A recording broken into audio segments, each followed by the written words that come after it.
which is a horse that is made out of a radish. I mean, you gotta put some veggies on the table for Thanksgiving. It wasn't until the spicy part I was like, what are you talking about? They put these in salads. And I was like, oh. Oh. But yeah, welcome everyone who's in our stream or watching VOD later. Oh, I am on the wrong thing to be showing off to everyone yet. There we go. We'll just Yes, you are. leave it on the fancy Wizards of the Toast. If we have enough time, we'll get to it because, whoo boy, it's a meaty, quote unquote, one shot. But yeah, we're doing a bunch of Thanksgiving inspired picks from the various homebrew I've collected and sequestered away. It's joining me this month is Beck, who is some just chaotically fun characters to design runs for. Only some of the chaos was on purpose. A lot of it's just me. Yeah, but you react so well. It's It's a God-given gift. Or God's given, depending on your view. depending on your character too. That too. But yeah, let's see. Every time I have one of you guys, one of my players on, I do like to just out of nowhere a topic that I don't give you any warning for, so you can't prep. Bring up. And I think for you, I can't recall if you said that you're running a campaign for a group. I know Busky is. I was a while ago, and then I realized I'm not the. It's easier for me to play than to DM. I Very overthink fair. things as a DM. Well, then, unfortunately, you probably won't be able to bring too much insight from that side of the table. But the topic I was thinking of, what do you think is a good way to start a campaign? Not like the session zero prep with characters, like the first session of the campaign proper.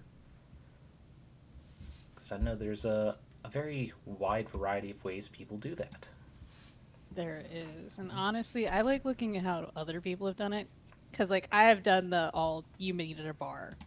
I've also done the hey, you're all at a contest, and you just happen to be the like a fight breaks out, and you are the most capable. The classic tavern that everyone's just chilling in four different corners, brooding. Doing their own type of brooding. See, I know the ways I've tried for at least your group for these two campaigns is try and set the tone of the overall setting to some degree. Like, that first campaign, even though it was only. I was like, how did we meet the first campaign where only two of us survived? There was some foreshadowing of how the campaign was going to end. This big prophecy battle that you guys were there Right. for. There's Then, the thing at Cinderella's castle. and Or then Snow White's one of those. Sleeping Beauty, I think. But yeah, it is over a course of like 3 or 4 like total rounds of the fake Hmm. combat, wisdom saves to figure out. It was just a dream representation of the future from the Greek god Morpheus, god I of was, sleep. so it's a very Sandman thing. Yeah, uh, telling you guys like, hey, there's this prophecy that heroes are going to accidentally awaken the evil for this big fight. They kind of fucked up. They fucked up, and we need you guys to kind of fix that bit of the prophecy so it doesn't go haywire. Yeah, it's like they done fucked up. You're a second. You literally told us we Yeah. were the B team. No, I I told you remember guys. that now. He told you guys that you're not the B team or the C team. It's like you are the cleanup crew. That's right. And the point of that, like, tone shift was just let you know, yes, there are going to be some big battles going on. But also, you don't have to be those guys if you don't want to. You can be carefree, do absolutely ridiculous things, and then due to some change in the group members, that all went pear shaped and you became the heroes in the end. I mean, honestly, it made more sense. Yeah, it did. I had to do And some then, hard work to make the prophecy because one character got a really good yeah. roll for decoding when it wasn't even ready yet. Yeah. He had Okay, all the so right that was bonuses. me. No, it was Oh, wait, Jasper. no. Right. I was just the one that found the crazy shit. He had the training for it, and he didn't get a 20, but got he like 17, 18, high enough that his bonus beat the 25. It's like, oh, dude, this is just supposed to look hard while I get it ready. Man, he really has a fucking talent for doing things you weren't expecting him to do that quickly, huh? But it's fun nonetheless. It makes me have to be ready for things. Or perhaps a little less of a story, because you guys are still in campaign 2. The festival.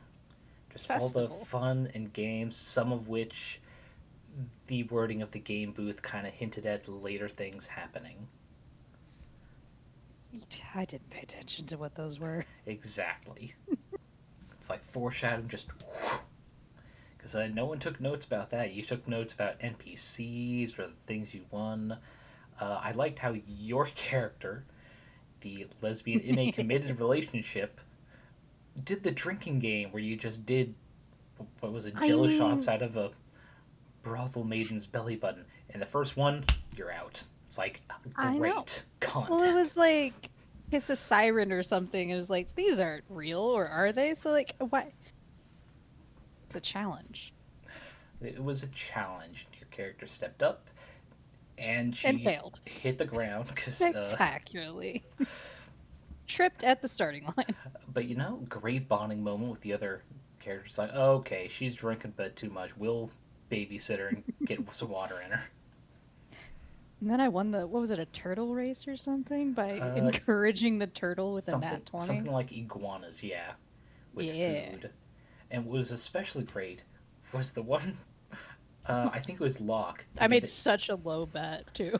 Yeah, Locke did a high bet after doing an insight check of which is the most likely to win, and he still failed. Yeah. Like, that lizard had advantage for any of its checks to win, and he still screwed it up. Now, the one beginning I've always wanted to try, but it would have to be in the right campaign, is you're all brought back from the dead. And like, all right, idiots, fix this, and you may get to live. But you're all from different places, different time periods. I think it'd be fun. I can definitely see the appeal. At the very least, like a very interesting one-shot. Yeah. It's just enough off the beaten path to make a very memorable, if you have a group that RP as well, at least. True. But yeah, memorable openings. Make it fun. Make it different and weird. And if you can, make it kind of set the tone of the campaign or the gameplay you're going for, and your players will run with it. Sometimes off a cliff, but we will still run with it. Exactly. And there's always something at the bottom of a cliff. Exactly. Usually death, but dying is just another part of the story. Sometimes there's a trampoline. You never know. And on the topic of things you just never know, the selection of homebrew I have made for people to just rip apart. It's something that came up with the last 2 months. The Reyherb Adrenaline Shot. A special potion that allows the drinker to regain all spent spell slots, but they are unable to start a long rest for 24 hours. Pretty much super energy drink. But also, the character who drinks this potion must make a con save when they would normally wake up. Pretty much like all your party members who take long rest and you're forced to take watch because you physically can't sleep. Jesus Christ, that's how much that cost? 2,000 gold, yep. And you had a discount, which is the only reason Hunter was able to afford it. I know. But yeah, it's a pretty decent DC, 15, not something early levels can really... Well, they can't easily overcome it. Mm-hmm. The main thing of it triggering at the end of a long rest is so you can't, just buff yourself with a bunch of save bonuses from Bless or, not Guidance, Resistance. As well as the DC raises for each potion the character has ever taken. So it's something you can't just spam for every fight. Yeah. And the most delicious thing, from my perspective, is a evil DM. If you fail that save, you become addicted and must drink an equal number of mana potions per day to your proficiency bonus. Now, this is just the big boy with the harshest terms, where it's a minimum 15. The cheaper, like 100 gold ones, are 10, still going up by 1 for each one you've had, but it resets after a week of not having any. But as long as you're addicted and you don't get your bare minimum, well, you get a long rest without any benefit and additional levels of exhaustion. And something I have adjusted, because in retrospect, your party now has access to Greater Restoration. True. To cure it, it must be upcast to the highest level spell slot the drinker has access to. So warlocks have it a little easier. What I'm hearing is I could cheese it. No, you're what are they called? The single-use 6th, 7th, 8th. Those still count towards it. But I don't have those yet, but yes. Yeah, it still kind of plateaus for you for a bit. That's fair. And then fun consumer beware here. Because if someone who's not too skilled at brewing it tries, it might be a higher baseline than 15 before all of these bonuses. So be careful who you buy from. Yes, be careful which cartel you buy that from. You do not want to cheap out on this particular addiction. Go big or go home. Or go to the Mayo Clinic, I guess.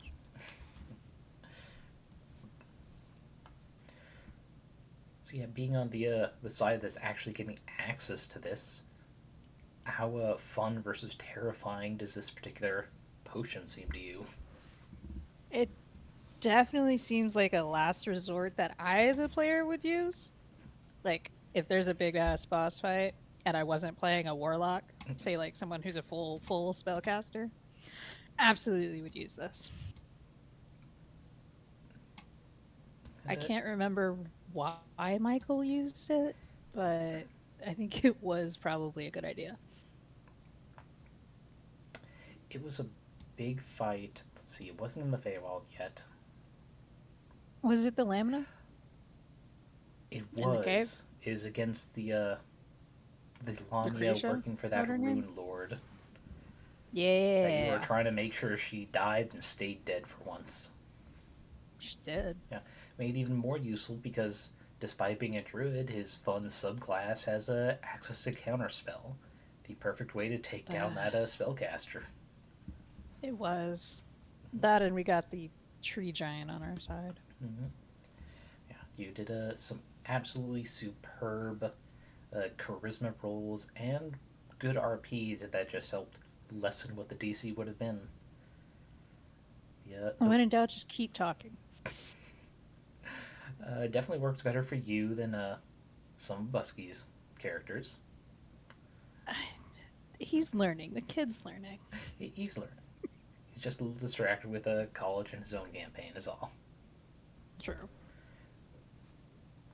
But yeah, seeing as we have two potential one-shots, one being largely if there's time, we'll start with the much shorter, funner one, the Witching Flower. That one is awesome. I love this one. I'm a big fan of the pun here. The Witching Flower. Also, all of the little names of the pastries. Mm-hmm. Yeah, Mage Hand Press does really good pun work when they do little one-shots and ventures like this. Very much. Mm-hmm. Now, it is free. I'm not going to show everything because it is still a lot, and I don't want to spoil any potential players for it. But, as we can... Oh, not this page. Shoot, did I not bring up the page? Well, we'll just put it on this fun page with one of the three witches whisking up something. I'll just bring it open.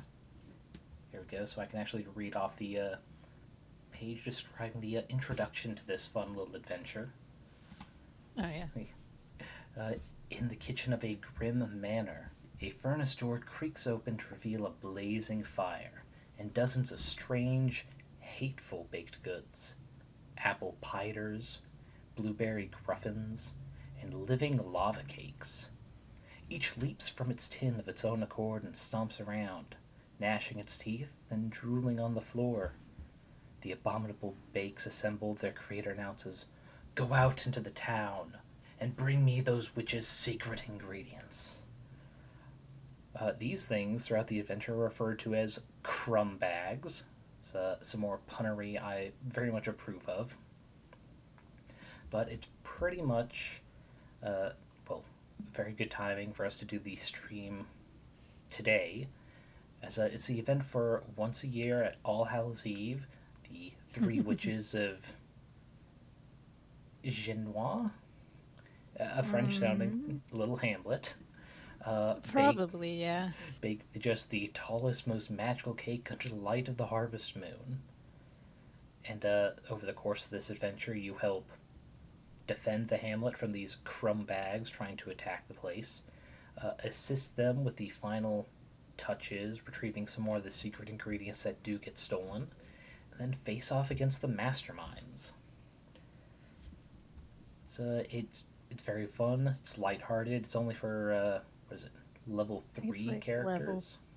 Level 3, But you know, for a nice little side one shot, or for introducing new players, this is actually really good. Also gonna go with yes, a lot of these names are very French. Which I guess, if you're gonna pick a nationality to represent cooking, French is up there. Pastries in particular, Yeah. it makes sense.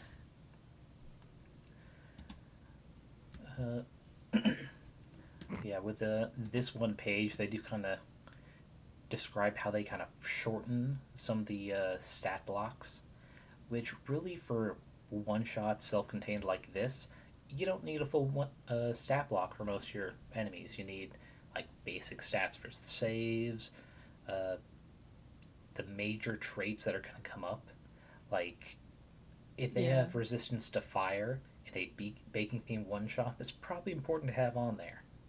But if they resist like radiant or necrotic, you can toss it because it's 3rd level. It's either not going to come up or it's going to come up like once or twice. You don't have to have it because balance wise, I mean, it's not going to hit that hard. And yeah, especially for these custom enemies they have. Let's see. There's one that's really fun. Not the Pider. The E-Cloud. E-Cloud. Yeah. That's a very fun one, especially the animated Eclair art that matches it.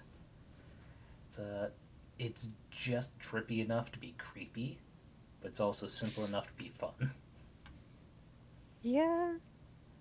Weirdly, the legs of the Ecloud are what bothers me the most.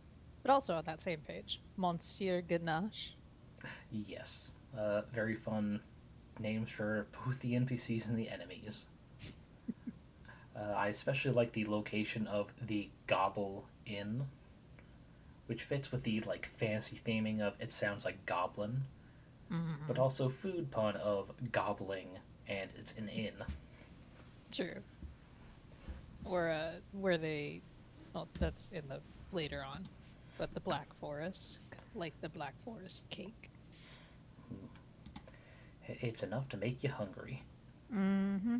But you know, you start off with the dessert so you can get all the fun stuff out of the way. Exactly. But yeah, this page just being shortening stat blocks, good advice for anyone who wants to just either just free content or for sale. Make it easier to play. It makes it easier for people to go, okay, I'll buy it. They streamlined everything. And because it's not much of a spoiler, the fun magic items they have, which I should probably zoom in a little bit. I especially liked the whisk wand. That one was amusing. 3 charges. While holding it, you can spend 1 to cast Create Food and Water. When cast in this way, you can choose to create a smaller amount of delicious food, enough to sustain 4 humanoids, instead of enough bland food to sustain 15. it does absolutely nothing. In fact, you could probably get away with that as like just a common item because it's 3 charges. Mm. But And it really just allows you to eat. exactly. So unless you're a hardcore D&Ding, it's really just some flavor. Pun unintended. Uh-huh. That is true. But yeah, of course, minor spoiler, you'll get access to a Broom of Flying at one point, and a reduced power bag of beans, but, also just look how happy the three witches are at their massive mound of a cake. Can we also talk about how good the cake looks, even though it has eyes? And the gravestones right here. It kind of looks like a... What was the Disney movie? Sleeping Beauty with the three fairies, right? Yeah. It kind of looks like the cake they tried to make, where it's just all teetering and tottering to each side. They're sticking up with broomsticks. I could see that, yeah. But yeah, Mage Hand Press, beautiful work. They always get custom art, which looks great. And it's not all the simple stuff like this, too. It fits whatever creepy setting they're doing, or the cutesy style like this. So definitely check them out and support them if you can. Yeah, with that, just fill up on the sugars. But we also need some veggies for a good Thanksgiving meal. Enter the horseradish. Enter the horseradish, which took me way too long to figure out it was named after the condiment. It's just that beautiful leafy mane at the back. And apparently this is also made to fit with the a summoner class Loot Tavern made. Like it's balanced to work with it. That explains why it's tiny. Mm-hmm. It's tiny but so majestic. Oh, it looks a lot like the horse from Tangled, whose name I cannot remember, but it has like the face and the majestic mane. Mm-hmm.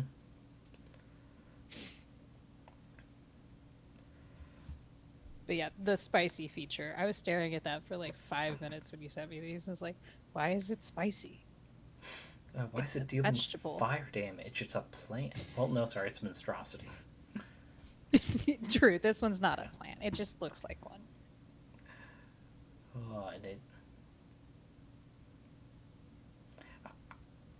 what is there to say? It's just plain as the nose on your face. It is a horse radish.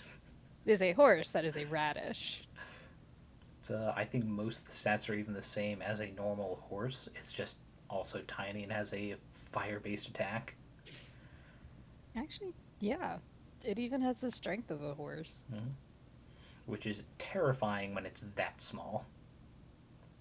It's like the horse version of an Ant-Man, right? Yeah. Like 15 strength. It is only highly amusing if the strength is in proportionate to its size. So like even though it's tiny, has the strength of like a 15 strength human. A little which would just reduced, but yeah. Fair. But it would be really funny. But yeah, because it's monstrosity, just a simple and low CR DC 11 wisdom save to not be scared. But honestly, if there's a herd of these galloping towards you, just give up. Your days are numbered. Or tame them, become friends.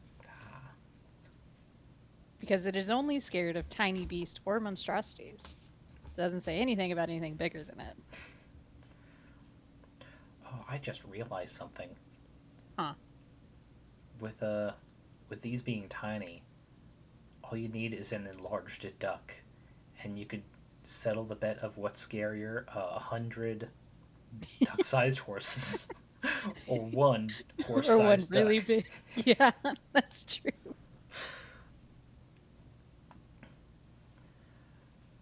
But yeah, for this one, I'd say absolute 10 out of 10.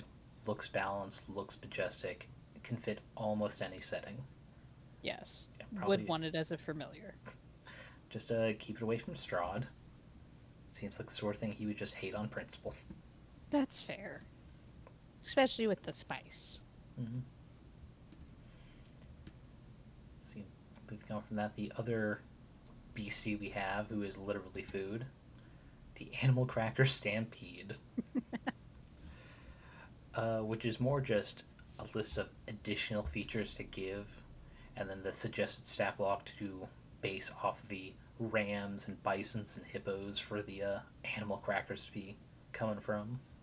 I am highly amused that three cricker. What? Three hippo animal crackers are giant crocodiles. Stat block. I mean, Plus plus. big bite attack. That's really Oh all no, you it makes need. sense. But like, and the hippos have a swim speed. They live in water, in rivers. But like, it's still very funny to me.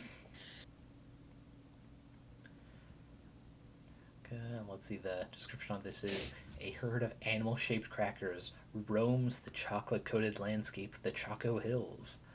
The eclectic assortment of creatures grazes on the sugar grass, occasionally rolling in the chocolate to coat themselves in a hard, delicious shell. Just, God, and then they've actually got chocolate shell as a feature, getting extra armor class, just chef's kiss. Beautiful.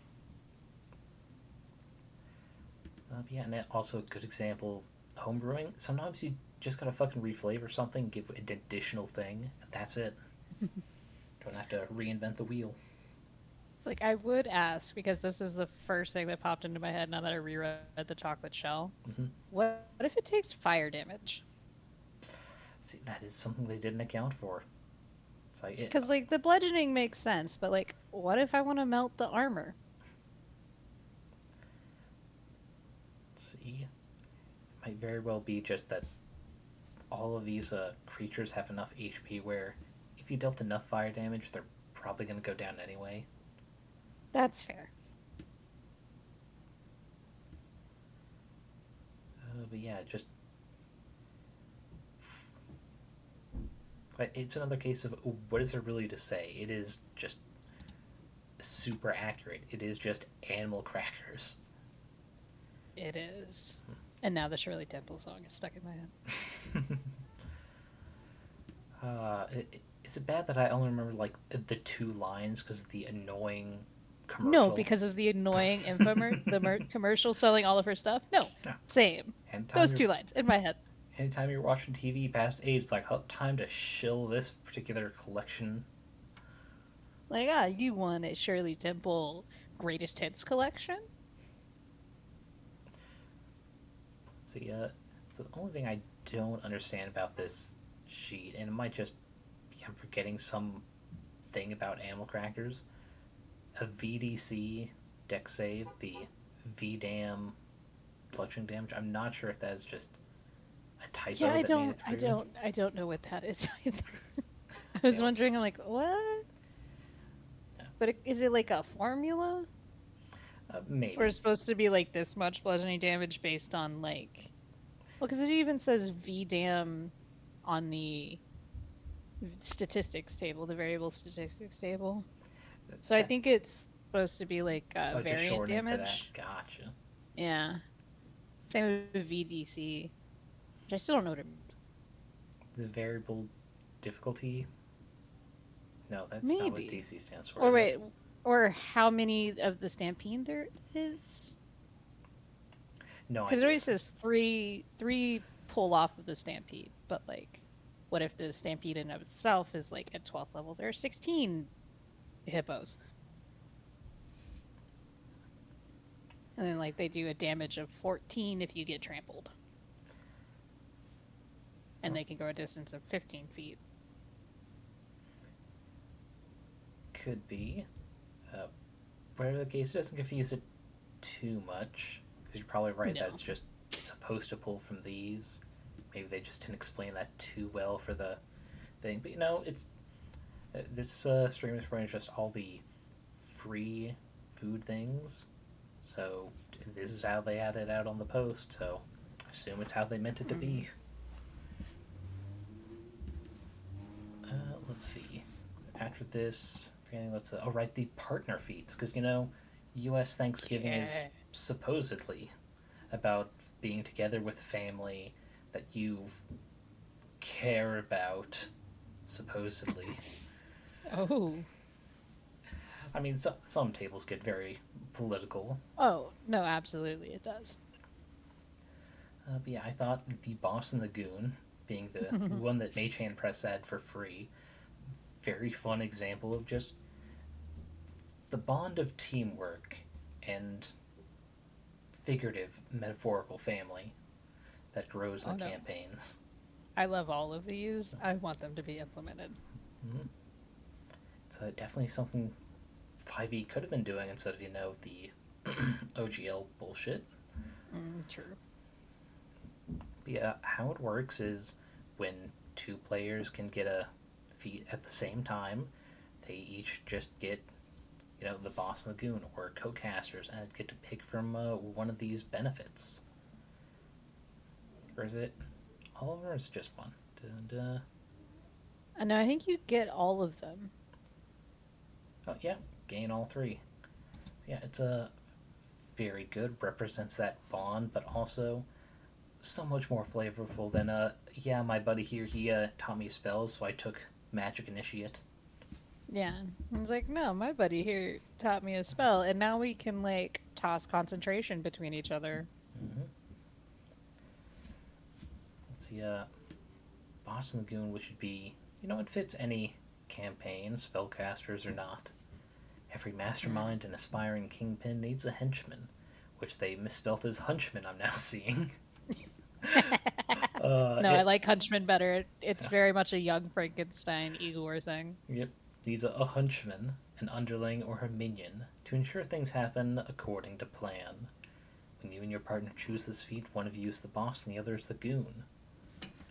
Starting off with a hired muscle, where the goon, whenever within 5 feet of their boss, the boss gets to add the goon's strength mod to any charisma intimidation checks.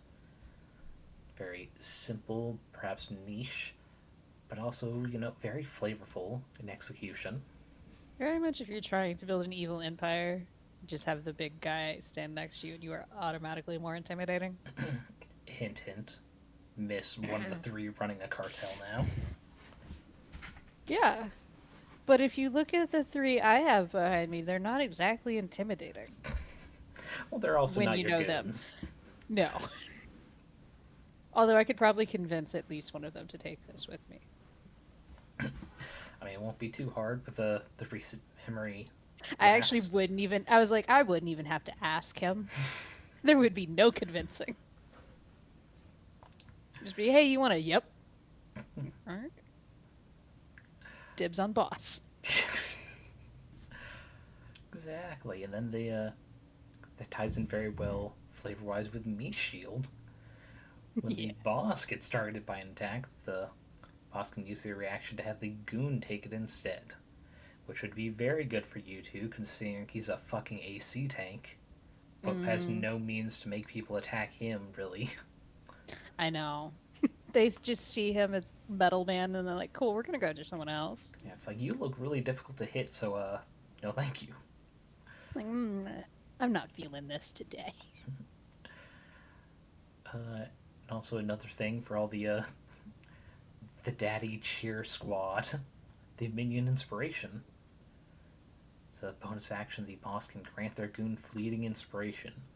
The goon can gain advantage on an attack, ability, or saving throw it makes before the end of their next turn. But once the boss uses the feature, they can't use it again until a short or long rest. Ooh. That would be useful. In so many ways. Mainly wisdom saves.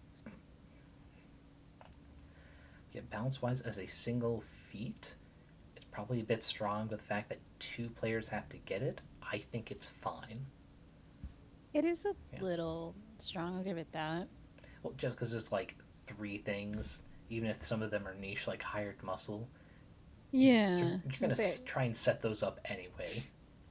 It's like, that one's very niche. The other 2 are very useful in combat. Mm-hmm. And it's actually almost like an extension of the, is it the... Similar to the fighting style where if you have a shield or a weapon, you can, like, reduce the damage. Oh, yeah. It's kind of like... It's like that, but, it hurts you instead of just reduces it. Yeah, that, I believe that gives disadvantage to the 1. Is it that or a little like AC boost? Yeah, one of those. Like, there's two different ones. There's one where you can just give them disadvantage, and then I think there's a new one. I think it's like interrupter or something. Intercept, I think. That That one. makes sense because you're intercepting the attack. Yes. But yeah, just with a Possum Goon, we can tell very good for at least our group. Mm-hmm. See, the co-casters is themed more about synchronized casters who just, trained around each other for so long they know their quirks. As Beck brought up earlier, just bouncing concentration back and forth. So the person who casts it doesn't necessarily have to be the one concentrating. It'd be really fun if you had twin characters with someone. It'd be perfect for twin characters. Exactly. Especially with a... You get freaking ESP with the telepathic link. Well, actually, what I was going to say was in a campaign that has campaign feats. It's like, we know what we're taking at the beginning. Ooh, that's true. Just start it off that way. Let's see. Spell Conductor, which is pretty much like how some classes or subclasses you can cast through a familiar, but it's your buddy. Mm-hmm. It's your pal at 20 years that you drink together after every heartbreak. And then the telepathic link, just 120 feet of not having to speak loud, which really isn't too... It sounds like it should be, like, balanced or something, but honestly, metagaming at the table of just like, okay, you should do this. It's like, you're, like, 2 streets away, but still, he should. Yeah, but, like, is that 120 feet? Exactly. So it's more of a just giving the explanation for that. Mm-hmm. I'd say the hardest thing about this is just the shared concentration. Yeah, I will say though, because it does specifically, you both have to cast a concentration spell at the same time. Yeah. And then it's basically like, if one of you succeeds that saving throw, then they both succeed. So a little powerful, but like, it does have 2 conditions you need to meet. It does. And it's another case of it would be a bigger problem if it was just one person had to take it, but because it's a pair, just hand wave it, it's fine. Plus, I think it would also vary greatly on what the 2 casters were. Yes. One So of them being a sorcerer is probably up there for abuse. A little bit. I think one would be if you just had wizards doing haste. Yeah. Or not even wizards. Wizard and whatever other class can take haste. Like, say, a bard or one of the paladins gets haste. If sorcerers get haste and just freaking twin casts that, it's like, oh boy. Oh, yeah. Three hastes out on the field, and both people have to fail at the same time. One of which is proficient in these. Also, hey, Maderico. Welcome to yet another stream. Hi. I can't remember if you were at the last homebrew review thing, but got another one of my players today, and we're just looking at U.S. Thanksgiving stuff. Actually, just in time for the second page of these partner feats. Could theoretically be Canadian Thanksgiving stuff, too. But yeah, but that's already passed, I believe. Oh yeah, it is the end of October. So it's a bit far away to start planning for next year. Just maybe like bookmark this particular video on the YouTube VOD channel. Fair. But my favorite, largely for the name, the Halfling Hurler. Yes, I saw that, and early on when I started playing D&D, we had like a half giant sized Goliath, and then my little itty bitty, wasn't a halfling, but still. Like a gnome. Yeah, well, she was a half elf, but like with his size and her size, it was pretty much done big deal. Person, small person. So like, this would have been great. See, Thanksgiving is November. I just try to do it like a month ahead, so if there's a DM who's like, ooh, I want to use that, they have a couple weeks to prep for that. But yeah, Halfling Hurler, requiring one of the creatures to be medium-sized with 15 strength minimum, and the other being small. Okay, just the first sentence of this, though, is beautiful. Thanks to lifting and poor survival instincts, you and your partner have discovered a novel tactic, throwing them at your foes with deadly force. See, when you and your partner choose this feat, the medium character is the thrower, of course. Of course. Probably the simplest of all of these, because it just gives a new an attack, pretty much a use of one of your attacks to throw them to fastball special. Just decide which of you is a Wolverine, the other is Colossus. Just chuck them. Every day is a toss a short person day with the Halfling Hurler double feat. Exactly. I also highly enjoy that when you throw your halfling or small creature, gnome or dwarfs now, I think, with the new D&D can be small. Not only do they take damage from that thing, from the person hitting them, the person can make an attack. Just the old 1-2. Applied in a very different way. It is literally a feat to be allowed to throw someone as a fastball special. The downside, if you miss, well, they're still within 5 feet. Prone, perhaps, but with turn order working out just right, it may not even matter. Let's see, that odd one out, where pretty much every player except you has a partner feat. Just because you're alone doesn't mean you're lonely. You gain the following benefits. My immediate thought when I saw this one was like, "Oh, Busk." I don't know why that was my first thought. I'm sorry, Busk. I mean, in his defense, he couldn't be the odd one out because you're a group of 4. Yeah. Yeah, this one giving 2 benefits: Steady Mind and Unyielding Resolve. Steady Mind giving starter turn. You can choose to end one effect that has you charmed or frightened. Pretty much, what is it? It's a monk ability that can do that, right? Clear Mind? Still Mind or something Still like that. Mind, yeah. So the fact that there's not a level limit on this, you can probably get it before Monk, if timed right. Yeah. I do think monks, it's not finite to rest, though. Yes. So this one, you do need a rest in between. But it's also still just a niche thing. In the wrong campaign, you might not ever get to use it. But that's why it's also 2 things. Also, this one's not an action. The monk ability is an action. Was it? I thought it was a bonus action, so you could still pop. No. At least, not last time I checked. Well, it is a trade-off. It's not an action, but you only get the once. True. Then Unyielding Resolve, where when you miss an attack or fail an ability or saving throw, you can just re-roll. Save face. You can try and save face in front of everyone else that has one of these cool things. It's definitely good for a build for it's like, I don't want to get a 1 ever. Take a Divination Wizard, Halfling. My first thought was, the hobgoblins have the thing where they can save face and fight. Oh, yeah. It's like that, but just paired with it. That'd be another good one for it's like, no, DM. I decide the roll. I know you're decide God, if I but fail. This is my territory. Let's see. After that is the Paired Duelists, which is just a limit of both players have to have 13 dexterity.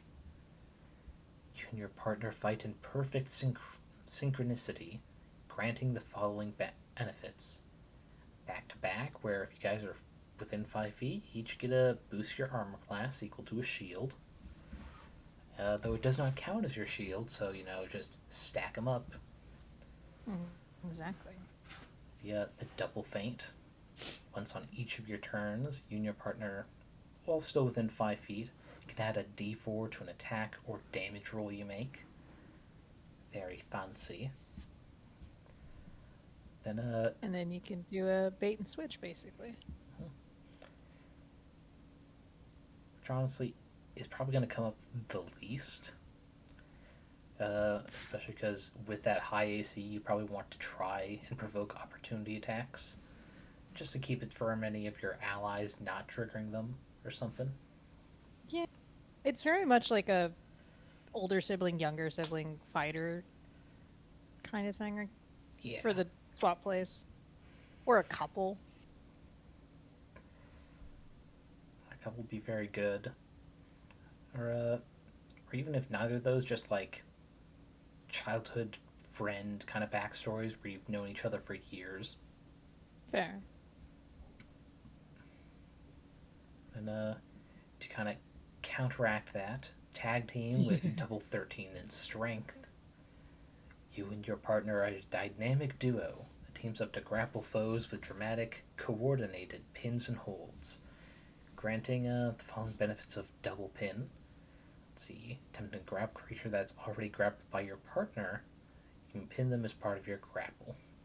If you succeed, they are considered restrained, which is one of those statuses I always confuse with each other. Grapple versus restrain. I know, right?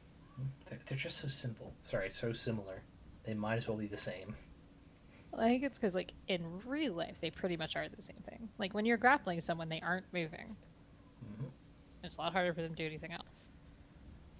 Let's see, and then off the top rope of just getting advantage on attacks against a creature your partner is grappling.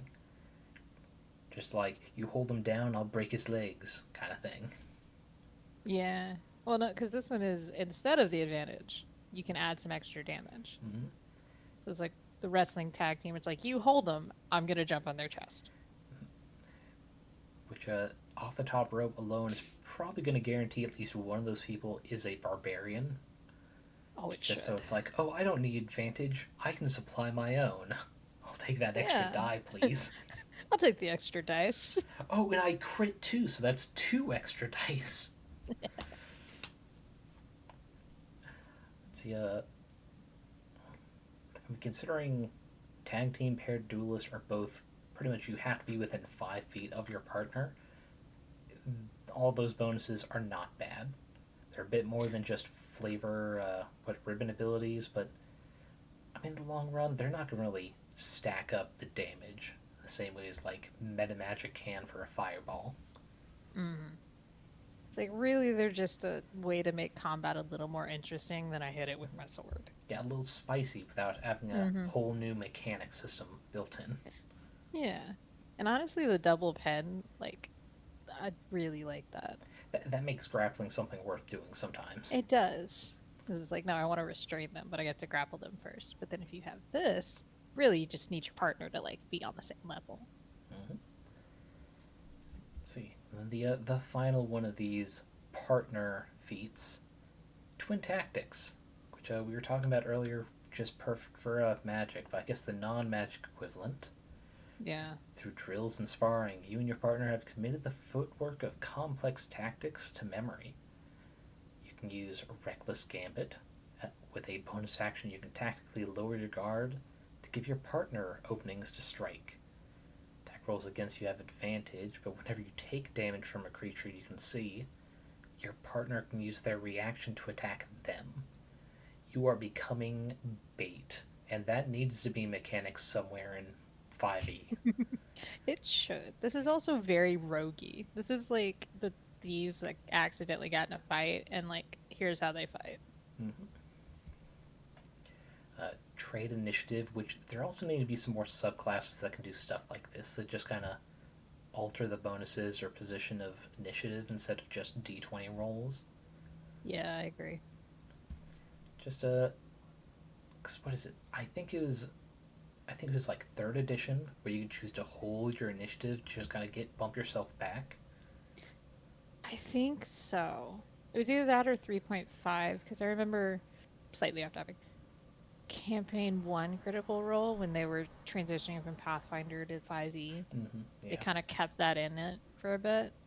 Like, I like that. It's like, no, I'm going to hold my turn until after this person.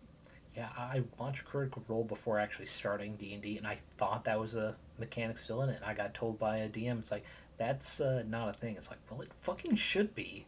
It should. It's like There's a lot of things in there. It's like, some of these things need to exist. it's like who is getting hurt here? Me. I could get killed still if I just bump myself back a couple rounds without having Yeah. done anything. Like, hell, I may even die sooner because I didn't attack something. Yet. Yeah, with those two things, I think, if anything, Twin Tactics could use a little bump in something. Because I right agree. now, It could use like a third one. even I if don't know it's, what the third one would be, but it could use a third one. or if not a third one, maybe like your partner can get multiple reactions so long as it is a creature still getting advantage against you. Instead of, being every creature getting advantage to hit you, but they can only help you against one. That's true. It's like if you're gonna be bait, be bait. Yeah. Which again, not a big thing. Like even if your partner has a bow and is just hitting them from 30 feet back, you're still taking damage to get them those shots. Yeah, like you're still in harm's way. Ooh. Who? So like rogue be bait, Bleamstalker Ranger be Ooh. hunter. Especially for a first round, just ambushed scenario. Yeah. Have an assassin rogue too. Just stack them up.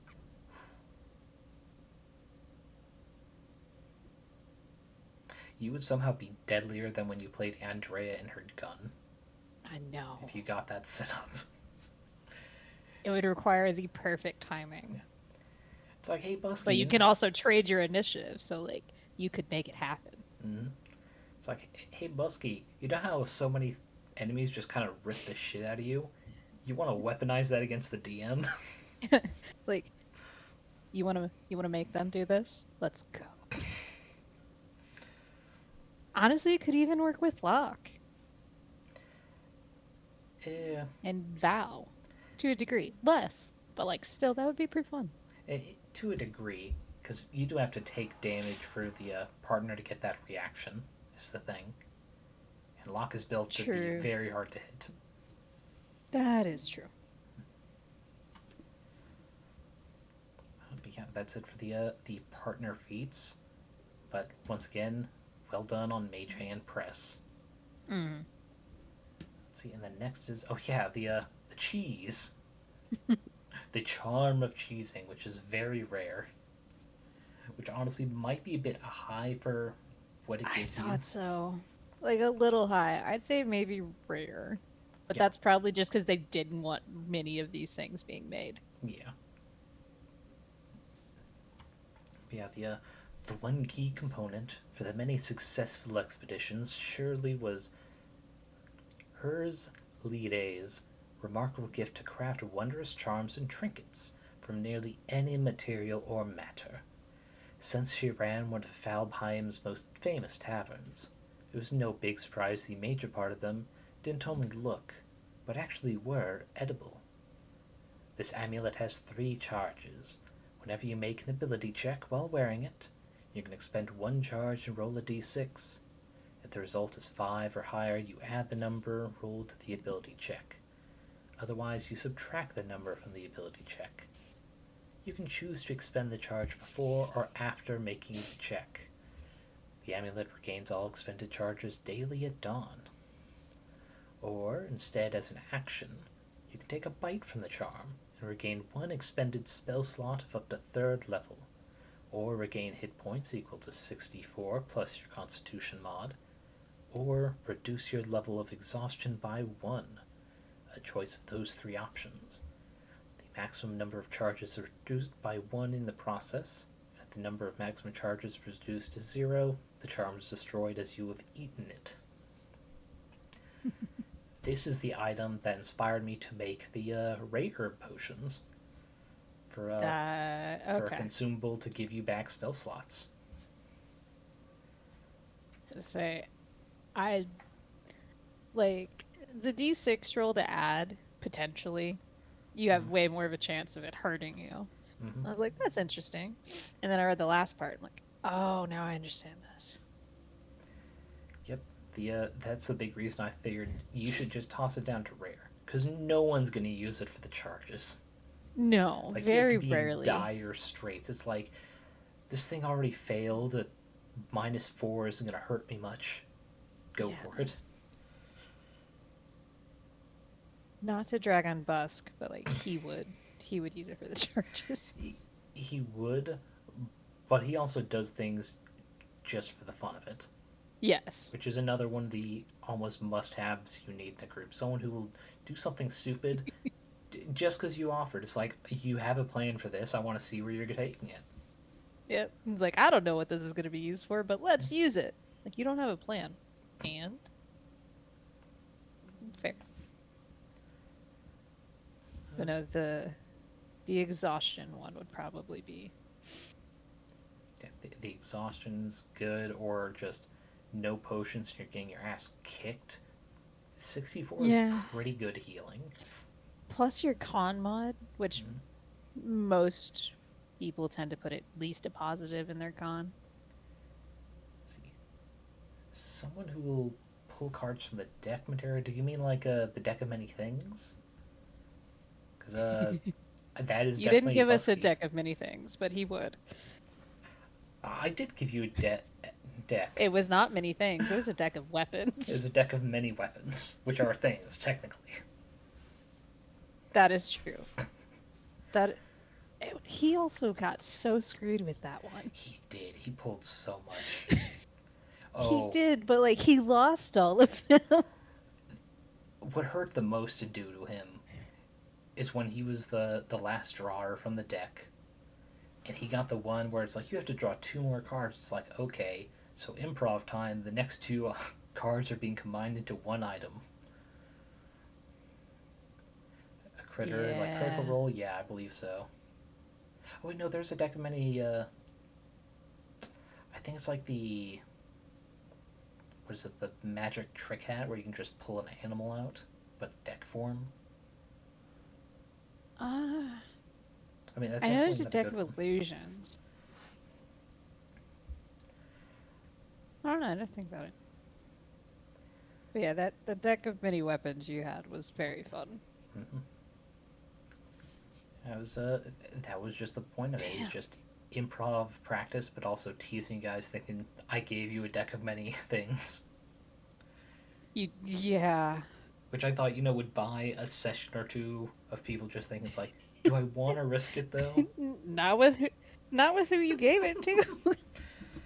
Look, I didn't give it to anyone. I offered Okay, it. not for who you did.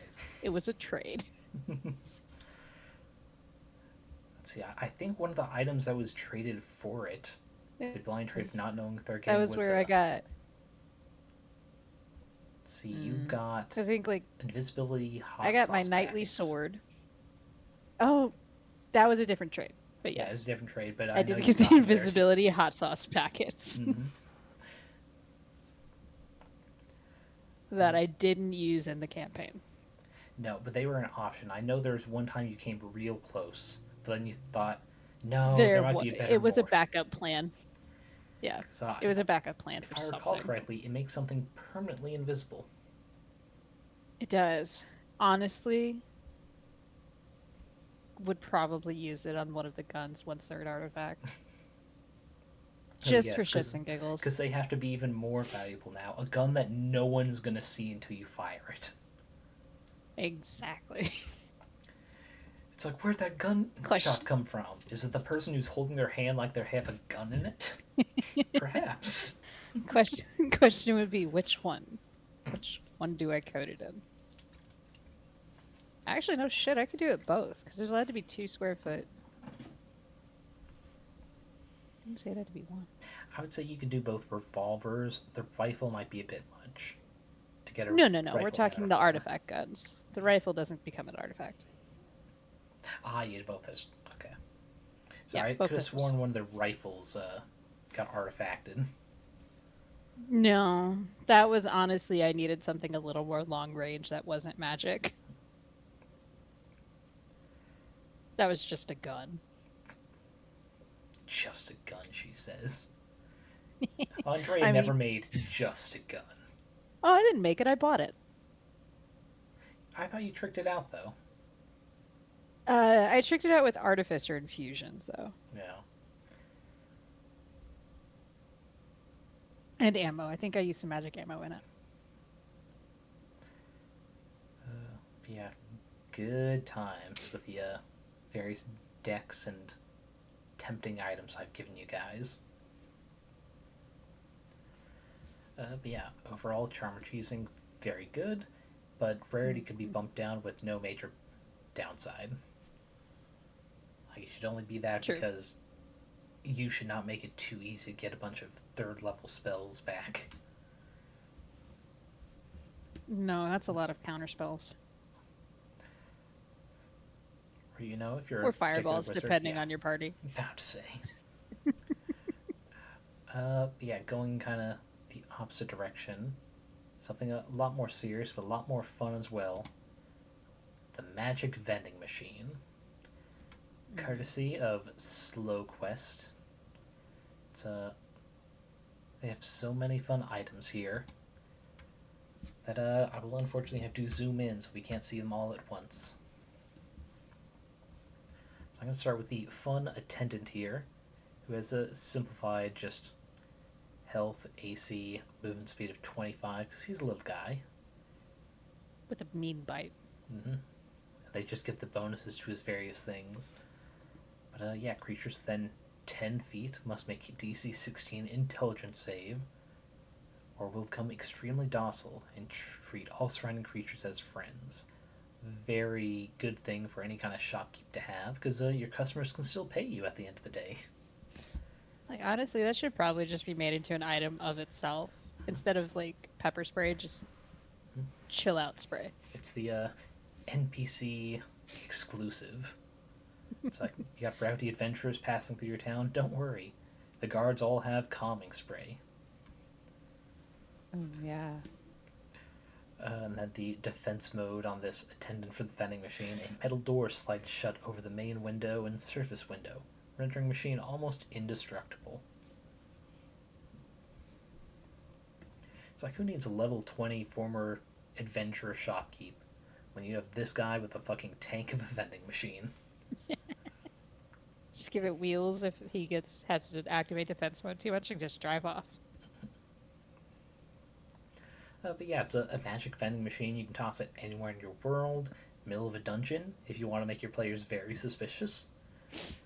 Just tempting people to give up their gold midway because they really want that health potion. It's cherry flavored. The mysterious creator of the magic vend machines operates with great secrecy, quietly teleporting machines in and out of locations all over the lands without anyone catching a glimpse. In fact, the magic vend machines are operated by a tiny humanoid who sits in a service window of the machine. Operators are willing workers and paid quite well, but their attitude and quality of service is known to vary greatly. Which is DM speak for, I can make them absolute grump, or I can make them frickin' fantasy Garfield at the fantasy Costco. Like, you can make them great, or you can make them an asshole. It really depends on your mood that day. But yeah, they've got so many options. We're just gonna go like left, right, top to bottom. The Wonder Pop, 120 gold price tag, but it grants a bonus of 1d6 to all attack rolls and skill checks for 5 minutes. It has a 50% chance of being sour, stunning the eater for the 5 minutes. Yeah. I guess that is the wonder part. Mm-hmm. You have to wonder if it's good or not. But I mean, the benefit, that's better than a bless. Oh, the benefit's fantastic. The downside's awful. Mm-hmm. Especially if you decide to eat that in combat. Good luck. Yeah, dude, when prepping an ambush, so if you get paralyzed, you're just, not ambushing people. Yeah, you're just not ambushing yet. The cherry health potion, classic 1d8 healing, but a +8 instead of the, I think it's usually like +4 for a basic healing potion of 50 gold. 2d4 plus 2. D4 +2. Mm. So yeah, definitely better than, because the bare Oh, minimum absolutely. is 9. Yeah, and the max is 16 for 5 gold more, and it's flavored. Mm-hmm. Though also, it's like, start flavoring health potions, people. It's so much fun to have with your players. Honestly, sounds like something that should be done. So I just say like the baseline is like medicine cherry, ugh. So when Ugh. you come out with a delicious flavor for the health potions, like my player wants to buy more of. Sorry, my character wants to buy more of these. Where can he get them? No, I want the orange flavored health potions. It's like, what do you mean you don't like grape? It's artificial grape flavor. Do you want artificial cherry then? uh, see the snocks. Sorry, the socks of snoozing. I mean, Snox is a good nickname for it. Yeah, the wearer can achieve fully relaxed sleep, regardless of the situation, but cannot be woken up before sleeping their full 8 hours. 300 Really gold. great for a character that has anxiety Hmm? or insomnia. But yeah, also a very dangerous thing to get. Oh, for sure. Let's see, the weird toy in this vending machine for some reason. Wet Brett, who is 85 gold, but grows into a clumsy but obedient companion when doused with water. Only lasts an hour. It's like those cheap little sea monkey foam things you could get, but a little better. That for the foam dinosaurs. Yeah, Because those. when expanded, they're still more or less dinosaur shaped. True, they're just a sponge. But yeah, I assume this is supposed to be like a. What is the invisible. Like the unseen servant. Unseen servant, that's it. But seen and Wet. clumsy. That too. But for 85 gold, definitely cheaper than a scroll of Unseen Servant. Oh, for sure. Also could be potentially really good bait. Just saying. Okay, excuse us for the first 10 minutes, Wet Bread. We need to dress you up. If anyone asks, you're a merchant. Mm-hmm. And you have a sweating condition.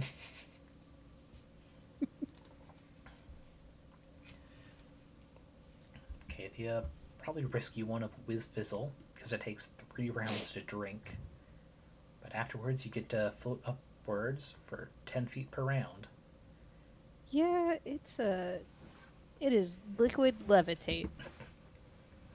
Liquid levitate. Or the for the 70 soda gold. in Willy Wonka.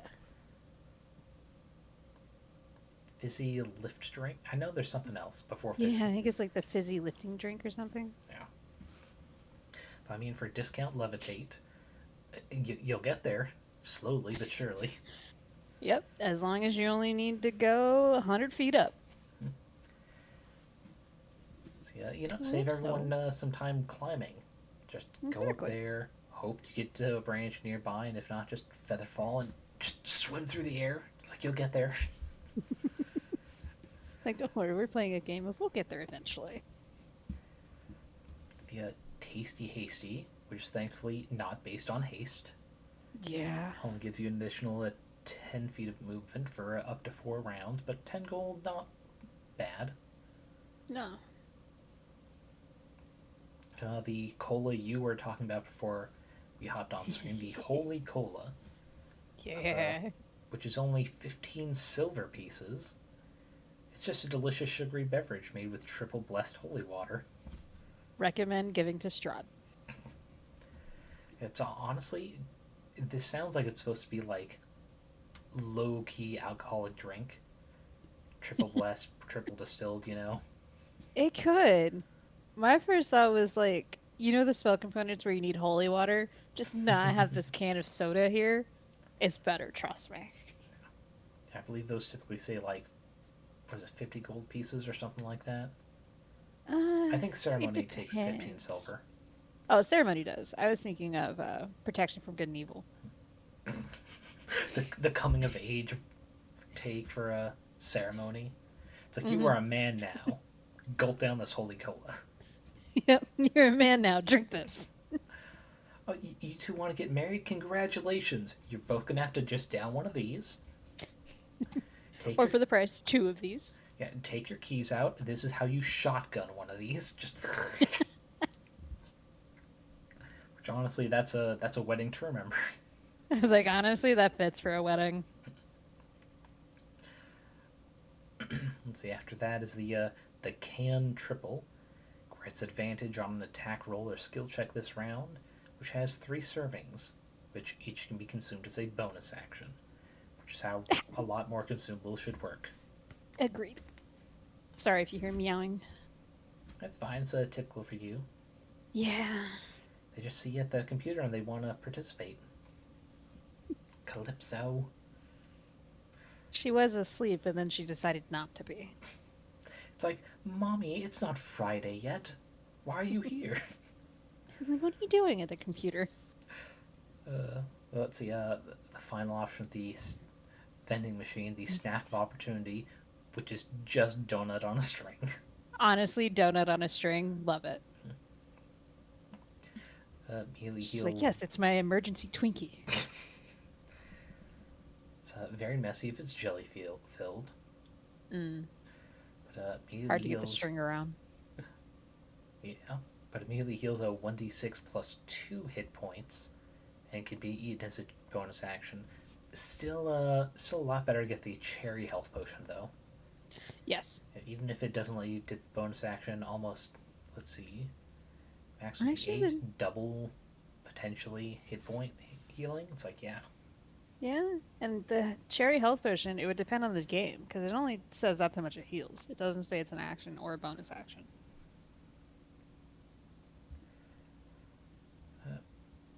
Slowquest did a very good job on the art, the presentation, especially with this kind of like preview image of the vending machine just kind of like tucked in the corner of a dungeon. The almost concerning look of these just 3 bars for the little vending guy to speak through. I know. You do need the text like, no, they choose to work here. Don't worry. They're not really in prison in the vending machine. They're paid well. Those would protect you from them, if anything. This is for your safety, not theirs. And of course, the just piece de resistance, the one single bone right here at the base of the vending machine. It's like, why is that didn't there? Work. Don't worry about it. Don't worry about it. Just make sure to pay your tab. Yeah, just remember, here's how much everything cost.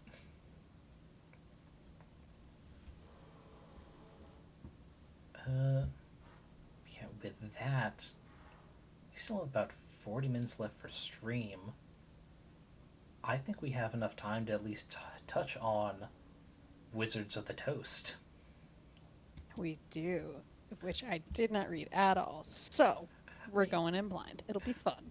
You don't need too much of it to get the gist that they're just taking the piss.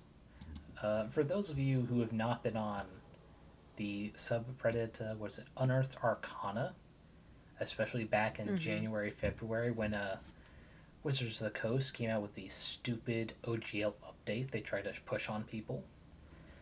This is one of the responses people came up with. This explains a lot then. And throughout the course of this year, with stuff like the AI art, the Pinkertons going after someone who was sent the wrong Magic the Gathering cards, this just needs to be remembered for anyone who needs a reminder that buy third party, because the original company's kind of making some horrible decisions. Let's see, I don't think I have the other image of the intro here. No, so we're not gonna... You mean the creepy toast dude? He's a little bit moldy, yeah. Kind of looks like if Slenderman was... He wasn't going to take your soul, but he's going to, like, infect you with bread zombieism. Yeah. Yeah. Yeah. It's about what that looks like. Someone took a bite out of him, too. Yeah, I'll read through most of this introduction and background. And we can just kind of, like, harp on some of the mistakes that Wizards have done this last year. I don't even... Ooh, if I had read this, I would have understood what this was. Damn, are they feeling a little petty? I love it. Yeah. Wizards of the Toast is a satirical but entirely deadly 5th edition hunt for 4 characters with an average party level of 3, 7, or 12, which represents the typical 1st, 2nd, and 3rd tier for many parties. Characters who complete this hunt should earn enough experience to progress 1/2, 1/3, or 1/2 the way to 4th, 7th, and 13th, which I had to look back at the original post, is a dig at the percentages they wanted to change for the OGL of what people paid them every year. Ah, I was wondering where, like, 1/7? What? Yep. The very specific half, third half. Adventurers must investigate a corporate entity of draconic greed and end its tyrannical claim to the world's favorite food, toast. The right to make toast has been revoked. Bakers' lives are being ruined. The wizards of the toast and their evil corporate overlord, Hasbrodius, have reneged on a decades-old promise to not revoke the very license that made toast so fantastic. Wrongly believing the success of toast is theirs alone, Wizards of the Toast aim to force the draconian requirements of their new license on bakers the world over, using tricky legal documentation and bread-based golems. The ability to produce water will be very useful in helping make bread soggy in this adventure. This adventure is written in British English.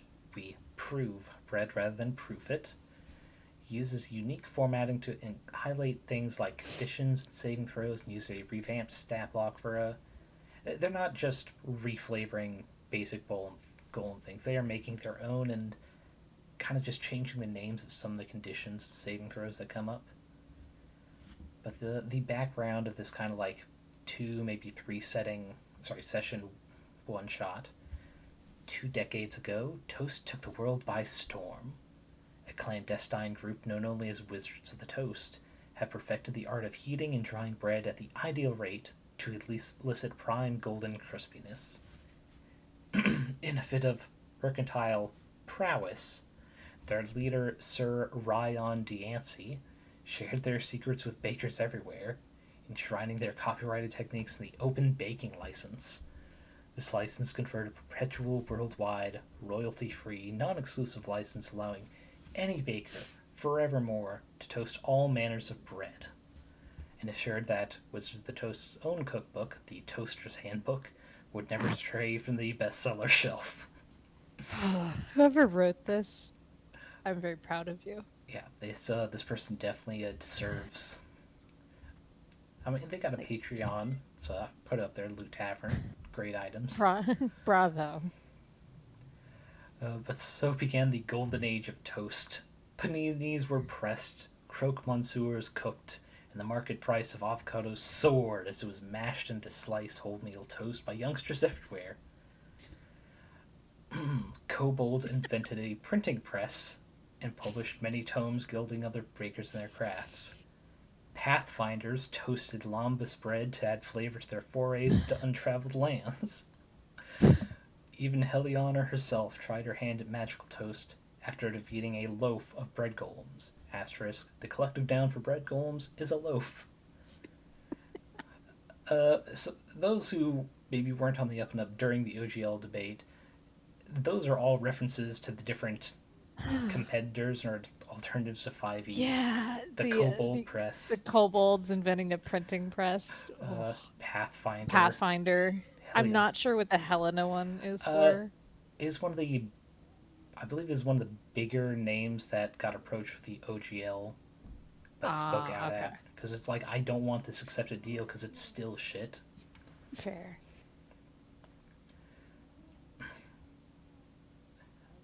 So, I think I'll end it with the these next 2 little paragraphs, because they're the rest of it kind of goes into more the obscure things that happened during the OGL debate.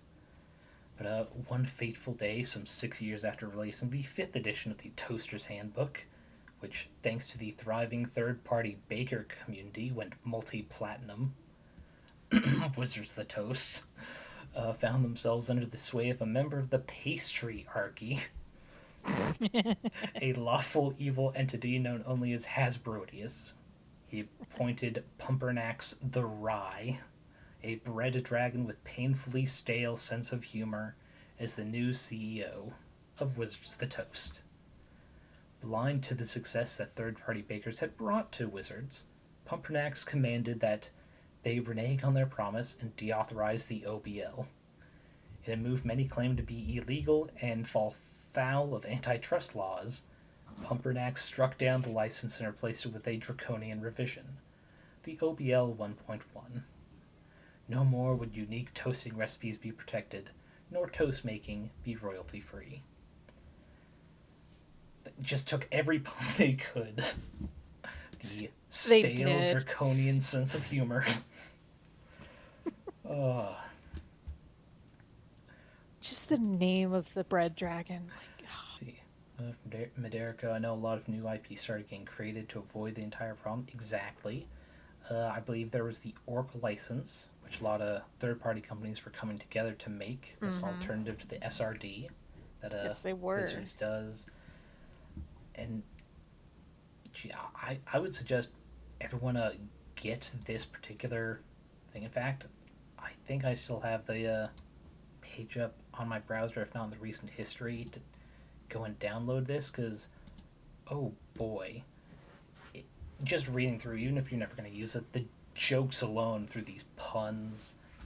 The corporate devils is a subsection of the creature appendix.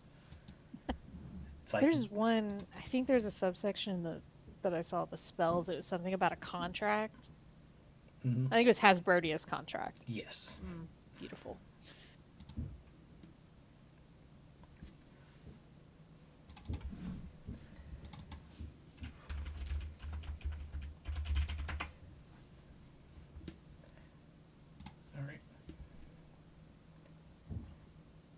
Alright, and this just, it's not as, couldn't find the original page on Unearthed Arcana, but this is a link to one of the related items, which also has a link to the PDF download. Definitely, anyone interested, look it up just to read through for the jokes or the interesting stat blocks they added. They've got a few spells in here, which I'll get to in a bit. I need to calm down a bit. We'll read the second page I have here to show, which has the various adventure hooks and summary you can bring in for your players. Okay, just going to recenter this. There. So, quick summary of the vital information about this hunt. Which monster? The Bread Dragon, Chief Executive Officer of Wizards the Toast, Pumpernax the Rye. His motivation is to establish a toast-based monopoly. Their previous actions, fraudulent claims of perpetual open licenses, revoking said licenses, and bullying bakers with bread golems and slap lawsuits, which they have here standing for strategic lawsuits against public participation. These damaging suits inhibit free speech and healthy debate by targeting those who speak out on issues of public interest, slap silence and harass critics by forcing them to spend money to defend these baseless suits. Their fillers don't go to court to seek justice. Rather, slaps are used to intimidate those who disagree with them or their activities by draining the target's financial resources. Not very subtle reference Not to in the slightest. what they did. It's just like, oh, you think this SRD is a change is illegal? Go ahead, challenge us. We got a bigger bank account. Yeah. Then finally, where's the monster? Within her factory, the bread smithy, which is situated in the oven, a baked expanse of desert. Where is it? The oven. The entire thing is great. That's why I said it's practically a mini setting. But there's a few adventure hooks suggested for different parties. Curiosity or bread-based warfare. Golems made of bread? Preposterous! Tales of yeast-powered, delicious-smelling, hard-shelled creatures with the strength of 10 mortals surely require investigating. Humperdinck of the Loot Tavern is enthused with what this could mean for the future of his two favorite hobbies, biomancy and bread making. He needs samples. So pretty much get your players interested by it's like someone figured out how to make a golem from something super cheap. Which Did you honestly, see? that should interest any magic based character really. Did you see the asterisk by the Loot Tavern? Yep. Not playing the Which Loot Tavern? No problem. Replace this with another educated, baking oriented patron. So, yeah, they had fun with this. yeah, they did. The morality adventure hook with the corporate bullies. No one likes being trodden upon by wealthy giants, least of all gnomes who've had it up to here with sizeism. Theft of intellectual property, enforced reporting of creations and income, royalties on earnings, termination of the license for any reason, a lopsided changeable contract. Heliana won't stand for it. She begs adventurers to end this corporate greed, which I think is just going to the same asterisk point of you can switch her out for any other third-party name for this parody. Mm-hmm. And the final adventure hook of compensation, a pot of altruistic gold. Fairyberry has had enough. Baking should be free to all, with no restrictions. The baking community is what made toast great, and by the gods, she will not see the community fractured by the greed of pumpernacks. She offers gold aplenty to any that can bring her the head of this corporate enemy, or finish them in court. Whatever's easier. So, Fairyberry is this little treat here with a massive wizard hat. Yeah. I was like, can we take a moment that Fairyberry is not a fairy and or a berry? Well, she's technically a fairy. But she's not a berry. She's an ice cream sandwich. Delicious. And I like how it's hard to tell if the mouth is supposed to be like open and that's just the tongue in the back, or if that is just the tongue sticking out. Either of which fit the character. Or if it's just like a funky nose and they don't have a mouth. Either way, I love it. Mm-hmm. I love her. She's fantastic. She reminds me very much of Granny from Tweety Bird and Sylvester. Mm-hmm. Yeah, I'm thinking Fairyberry is going to come in campaign 3 just for the joy. Hell yeah. But yeah, an aged and altruistic fae named Fairyberry promised an enormous pot of gold to any that bring her the head. Let's see, whichever hunt hook the party follows, the contact always directs them to Fairyberry, who has researched the wizard's unfair legal practices and is spearheading the counterattack. And he even has this very minor, just like moral RP thing for playing Fairyberry, who is marked as a baker's rights activist. She, her. Mm-hmm.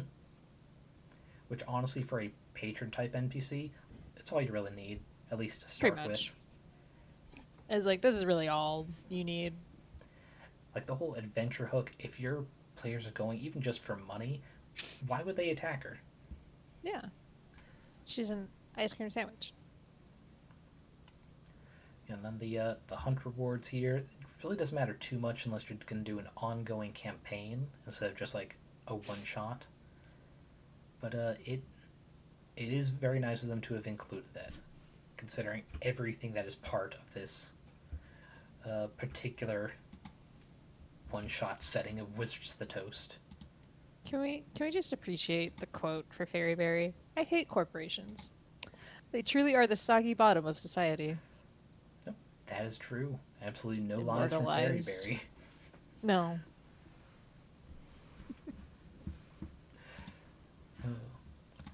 Yeah, now we have the very many spells that they created just for this. Let's see, I think my favorite, mostly for the name, is Hasbrodius's Binding Lawsuit, 3rd level Objuration. You gesture at a creature within range, causing ethereal red tape to attempt to bind the target. When you cast the spell, and at the end of each of the creature's turns for the spell's duration, they must make an intelligence save or become restrained. It lasts only for a minute, but if a creature starts its turn restrained in this way, they have to make a charisma save or be teleported to a pocket dimension within your briefcase. Oh yeah, you need to have a 25 gold worth briefcase as your material component. And a creature in your briefcase can use its action to make another intelligence check, which they can add their proficiency bonus if they can speak or understand the language of legalese on a success on a successful check, or if the spell ends while they're in the briefcase, they just reappear at the nearest unoccupied space. And upcasting this spell, you just get additional creatures. It's pretty much reflavored banishment, but oh boy, is that a very targeted reflavoring. Honestly, the thought that popped into my head, because now after hearing about this spell, boy, am I glad you didn't have that a couple years ago. Pretty sure our first campaign would have ended up in a briefcase. At least twice. Very possibly. But no, it's with a reflavoring like this, it probably would have been an item offered to you guys. It's like, oh, is banishment not enough for you? I got just the thing. Just whip out a spell scroll. Your wizard wants to learn this. Did you see the one a little further down called paperwork? Let's see, paperwork. Here it is. What's it? Water before I do this one.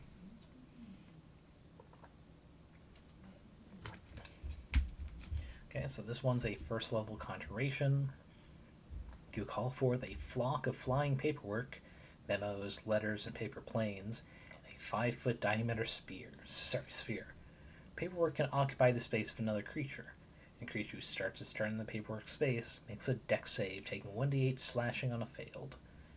And as a bonus action, you can move the sphere up to 3 feet. What is that, moonbeam? It is a very kind of slightly stylized either moonbeam, but smaller. The first one that popped into my mind was Cloud of Daggers, but you can move it. Could have been a mix of two. Mm-hmm.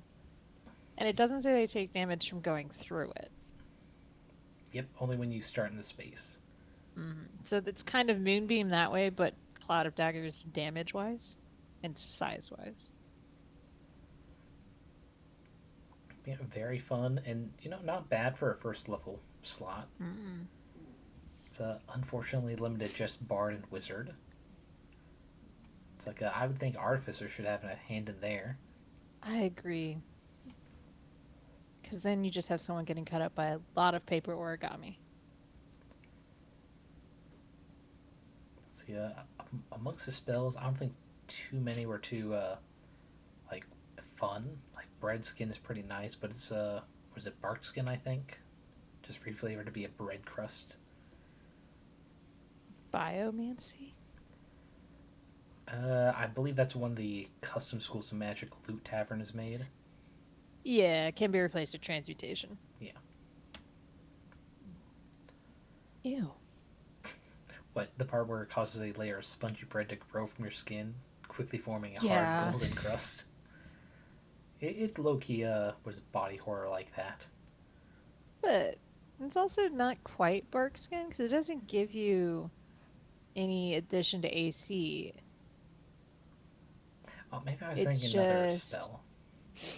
It's not really equivalent to any of them. Because is there a spell that... Because it reduces damage by 2. I guess that is a bit more of a Pathfinder thing. Yeah. Instead of just upping your armor class, you just reduce damage taken from attack. I was like, it's very bark skin in how it describes it being put on, but it's not really either. No. It is a little more Pathfinder-y. Also, I'm really curious what a Tamer class is. I assume it's, as the name suggests, you get to tame creatures instead of Beastmaster style. You get one, but it's more or less stuck the same. It might be more like Pokemon style, where you get a choice of which ones are coming out. I could see that. Yeah, it's I don't truck with homebrew classes just because I know they're much harder to balance in a subclass, but I'm sure it's still playable.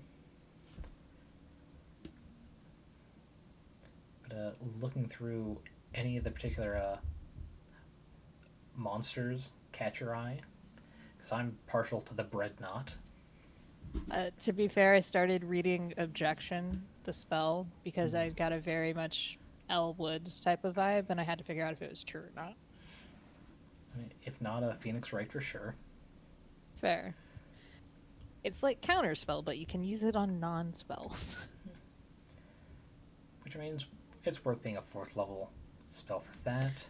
Yeah, it's like, I don't want you to attack right now. See, creature makes wisdom save, or it's unable to do the action, bonus action, or reaction that triggered it, which is good, simple to the point. Done. That's just, for example,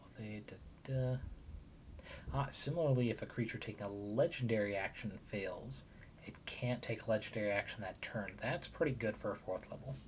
It's not broken, but being able to delay a legendary action is nice. Yes. Oh, there's the bread knot. I mean, just for the pun, the bread golem is the bread knot. No, I do highly enjoy it. Charable. If a bread knot takes fire or radiant damage, its attacks deal an additional 1d4 slashing on a hit until it finishes a long rest. Yeah. Or the soggy bottom. If it comes into contact with one or more gallons of water in a single round, its speed is halved and its AC reduced by 5. Ooh, that's a lot. Until the end of its turn, or it takes cold or fire damage, which is nice because it gives more use to create water. It does. Without just being its like survival water. spell. Yeah. And I like how the only language it knows is legalese. Yes. There's no other way to communicate with this construct.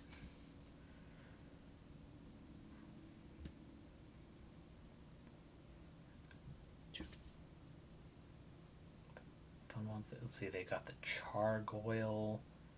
Honestly, beautiful art. Well, see, I'm a little sad there wasn't one, at least in the stat block section, for the bread knot. Let's see, I got the file open. Let me see if I can't find. They do have a picture elsewhere. I know. I was like, what's the bread knot look like? Wait, bread dragons? Let's see. Sorry, apologies. Well, yeah, they did say the CEO was a bread dragon. They did. And one of its lair actions, I think, yep, is it was just a draft, which is basically just a DM being able to say, like, no, I don't like your argument. Yep. That's pretty good. Because you have to make a wisdom save or be charmed by the bread dragon and bread golem until initiative count 20 of the following round. Which basically means you do shit for a round. I mean, there's no political meaning behind that. It's just a game. Of course.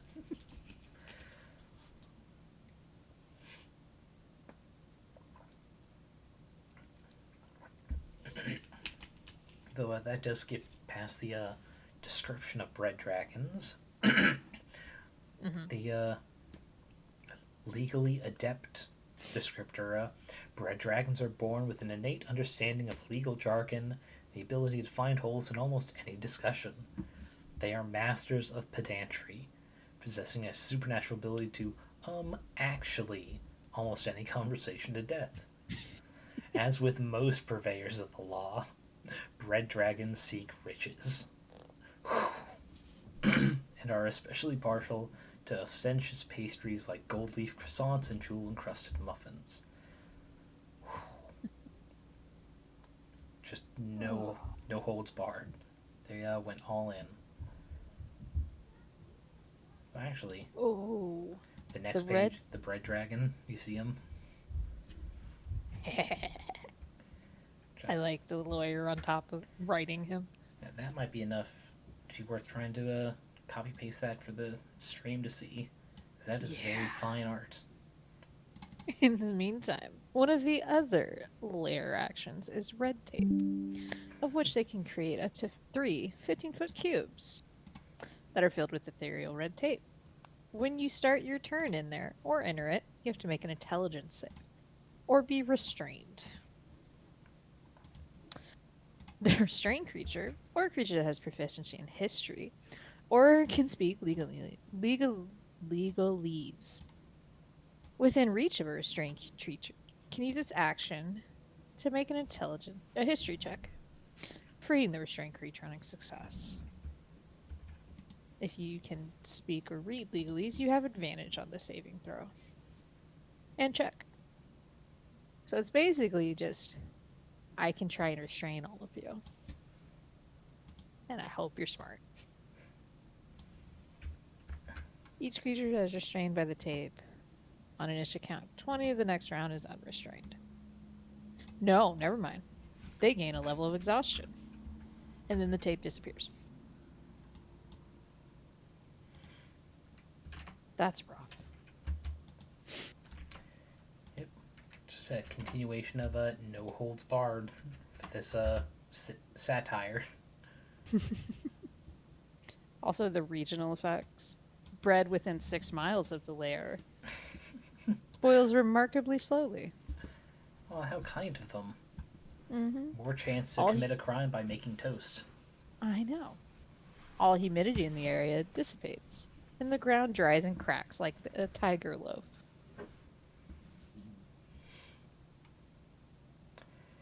If the dragon dies, his effects fade over the course of 1d10 days.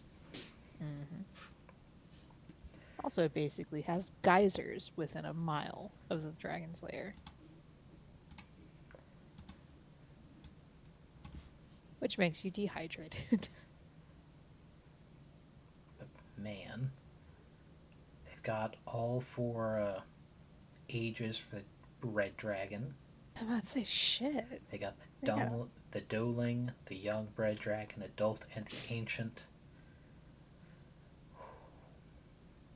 Ah, yes, Hesperodius, that bred zombie you noticed from the chapter screen, being the corporate devil behind it all. Their title is the Count of Capitalism. Oh, there's more, and it's corporatism. Yep. Lord of Legalese, hated of the homebrewers, slayer of fandoms, waller of gardens, transactor of microns, the Death Houseier? Deauthorizer? Deauthorizer, thank you. Colin Robinson. Halflings call it the pinstripe purse snatcher, dwarves, the corroder of gold, and even the elves are the monastery of hard-headed single-mindedness reserve Hasbrodius' ability to listen and learn nothing. Or revere. Oh, the writing. There are multiple versions of the stat block. The just normal Count of Capitalism, which is the CR5 for the Jesus. what is it, level 3 party. The Marquis of Misery, who's a challenge rating of 9 for the level 7 party. And the Duke of Information. Disinformation. There's a CR13. Let's look and see what he's got. Let's go with the Count of Capitalism. I do like the mythic actions, which I think are the same name each time, just like more powerful. Being intellectual theft and mass injunctions.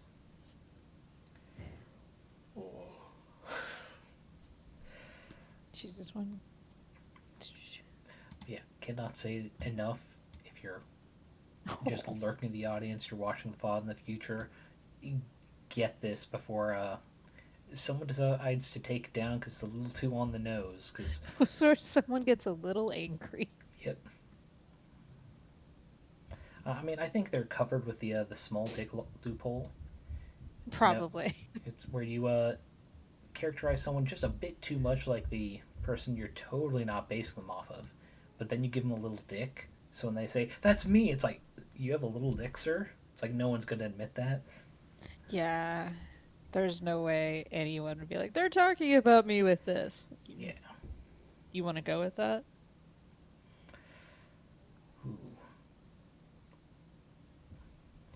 Man, I can't remember how quickly after the OGL thing happened that this came out, but it was definitely too soon with all the content in here. God damn. Someone was fueled by rage Mm-hmm. and petty. I don't know. I think calling it petty makes it sound like it was undeserved, because I think at some level it was definitely deserved for this. Unusually large amount of pettiness. This time it was just righteous. Mm-hmm. God, I know the.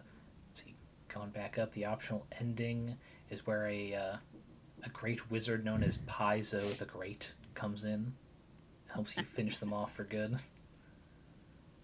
I mean, did you see the venture capitalist feature Hasbirdius has? Oh yeah.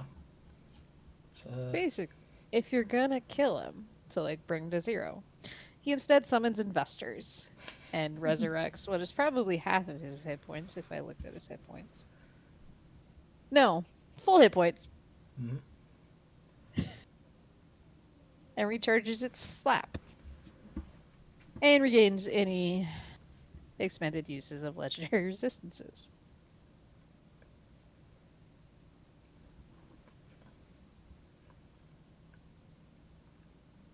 Yeah, but that's also the pretty much mythic form unlock. True. But still, it's just. Whew.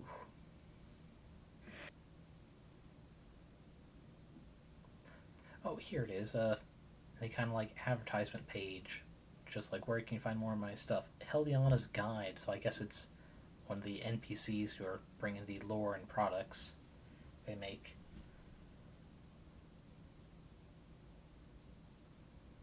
Yeah. There's also a whole page of legal. Yep, they do that pretty much things like this is how we're following SRD. I think this did say it is made for a 5e system rather than a what's the workaround they figured out that compatible with 5e. I think one of the ways you can get around the SRD as it is. Mm-hmm.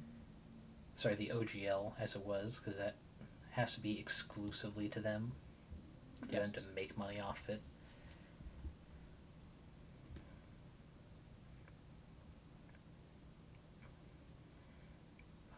And then we skipped over the items.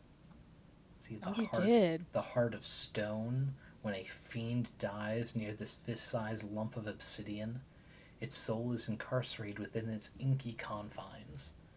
A creature that attunes to this petrified devil's heart learns the name of any soul imprisoned within and can drain the soul's life force to create powerful magic.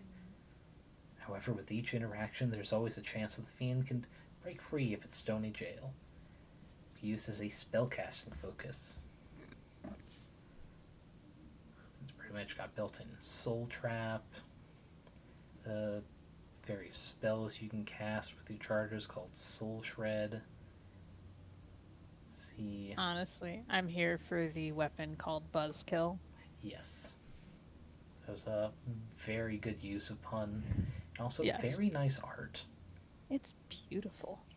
It's got the two kind of bee wings, like a handguard, but the honeycomb going up to the molten honey look of the blade. And then you have the serrations and the K-bar shape, like.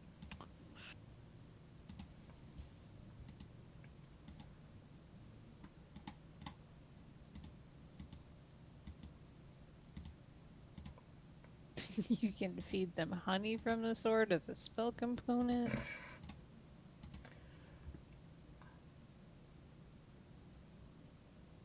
Ooh, downside. Whenever you make an attack roll with Buzzkill, without being attuned to it, you take 1d4 piercing damage as the bees sting you.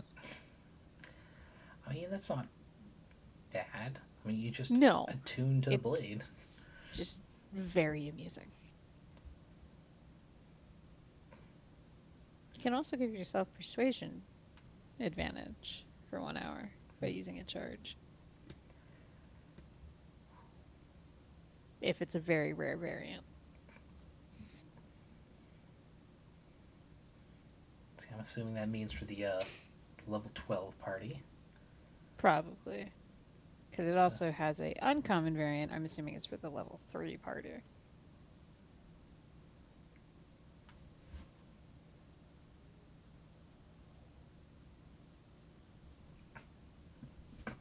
is the Ember Ink stationary component. Uses a vial of corporate cerebral fluid. Yeah. Filtered from fiendish blood. It's like, wow. Like, whoa.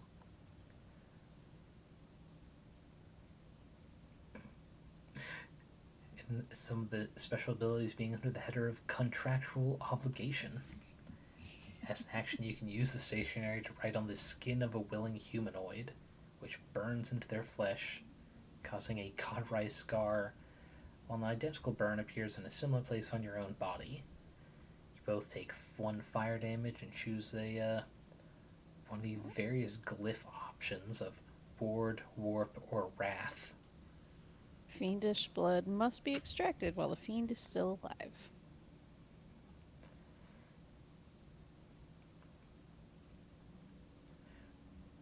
It has to be willing, or has to be restrained or incapacitated and below half health.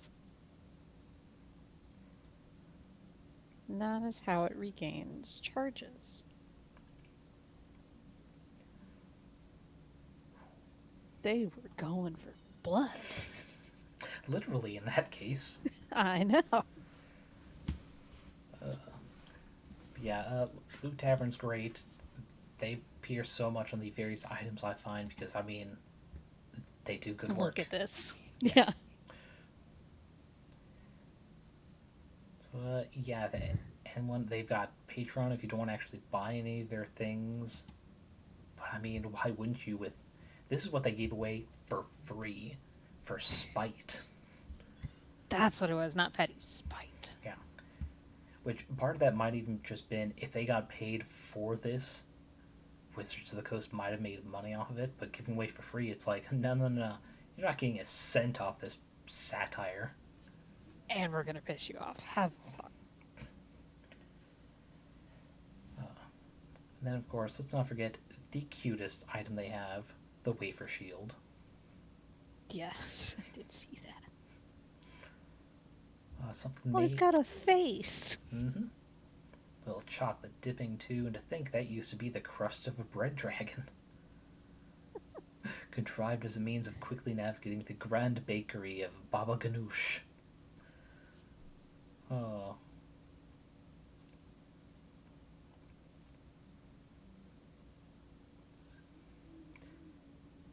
But with that, the joking around, going back and forth, the not so subtle things. Oh, hey, Suki the Dwagon. You're actually spelled like that. Thank you for joining. Unfortunately, we are right at the end. We were pretty much just talking about various fun homebrew items, setting stuff. Yeah, I'm using GIMP. I don't have anything better for like slideshow stuff. So just going back with GIMP for these pages is a lot easier. But yeah, you unfortunately missed most of the content because we are gonna start shutting down, rate it out to someone. But we are just reviewing items for anyone who plays D&D, wanted some inspiration for a Thanksgiving one-shot, perhaps. Feel free to, bookmark or make another open tab just for this channel to watch the VOD in another minute or so when it's available. But, we went over, these partner feeds, which had some really good options for 2 players. I think you might even enjoy coming back just to watch the magic vending items, because we had a lot of comments about that. But in the meantime, I'm going to start looking for someone to rate out to. But thank you much for joining, even though it was towards the end. Let's see who's currently on. Everyone should push for healing potions to have flavors. Yes. Even just for a flavor of the item. So have fun with the DMs.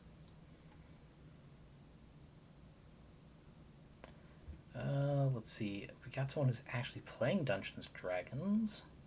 Is there anyone doing a Baldur's Gate 3, which is a bit more active than people around a table? Looks like love me some Baldur's Gate 3.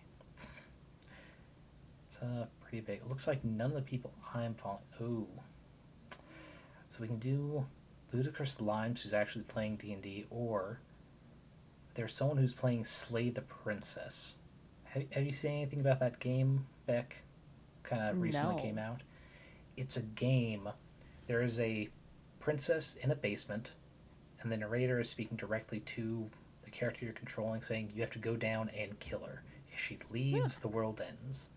And there are multiple endings because there are multiple choices you can take for how the things that could happen with her and how bad you should feel or shouldn't feel for trying to kill her.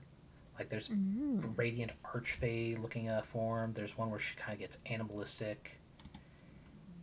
It's very fun dynamic because it's never going to go well, pretty much. Makes sense. Let me just open these two. Make sure they're not like either about to end their own stream.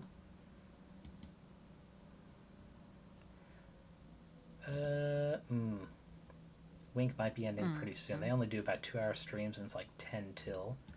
But only a bit more than an hour into Dungeons and Dragons, so I guess we'll go to Ludicrous Limes. Cool. Go. The raid started. Thank you very much, everyone, for joining us, for just goofing around, talking about these fun items, and a lot of talking shit about Wizards of the Toast. Let's see, I believe Saturday I have more Pokemon Infinite Fusion on the schedule. Which is gonna be very interesting with the point we are with the story. Because I think the next Team Rocket thing is gonna have... It's gonna be very interesting with a randomized Fusion Mon popping up in their teams. But yeah, till that... Oh shit. Somehow accidentally unrated us. That's on me. But yeah, thank you everyone for joining. See you next time. If you've been here a while or even any streams, make sure you're getting something to drink, stretch a bit. But till next time, rest well, have a good one. Yep, see you, Beck.